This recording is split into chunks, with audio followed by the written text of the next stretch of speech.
અહીંયા છોટું જા બેન ને. હા સાહેબ ભર દો ઘણા દિવસે દેખાણા શું હાલે જિંદગીમાં શાંતિ શાંતિ તમારે શું હાલે બોલો હવે. મારે સાહેબ ટેન્શન નો ક્યાં પાર જ છે યાર શેનું ટેન્શન હોય તારે? હા વ્યાજવા પૈસાનું પણ નો ભરી એકતા નો લેતા હોય તો કોણ લીધા તે લીધા નથી દીધા હે મારા ગામમાં 5 લાખ રૂપિયા વ્યાજવા ફરે હે ભાઈ 5 લાખ દીધા હે. તો સાહેબ તમારા નોકરીનો શું ટાઈમ હે આપડે 9 થી 5. 9 થી 5 એમ ને તમે તો 18 કલાકની મજૂરી કરી મરી જવું પડતું છે ને કા?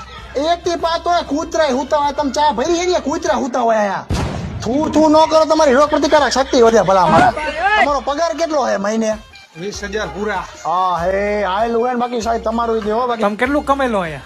ખાલી 4,000 રૂપિયા સાહેબ 4,000 માં મહિને મહિને કોને કીધું તમને મહિને કોને કીધું તો રોજ ના વાત થાય દિવસ ના હવે મહિને હોય એવો ધંધો થોડો ઠોકાય કે અહીંયા મારા કારીગર કામ કરીને 30,000 રૂપિયા દઉં હું મને કેટલા આપશો? તમે સાહેબ ભણેલા હોય એટલે બહુ કામ ન કરીએ કોઈ એટલે તમને 25,000 આપીશ કાલથી આપણે અહીંયા તો આ છોટું હાલ કાલ 8 વાગે આવજો હા ટાઈમે છોટું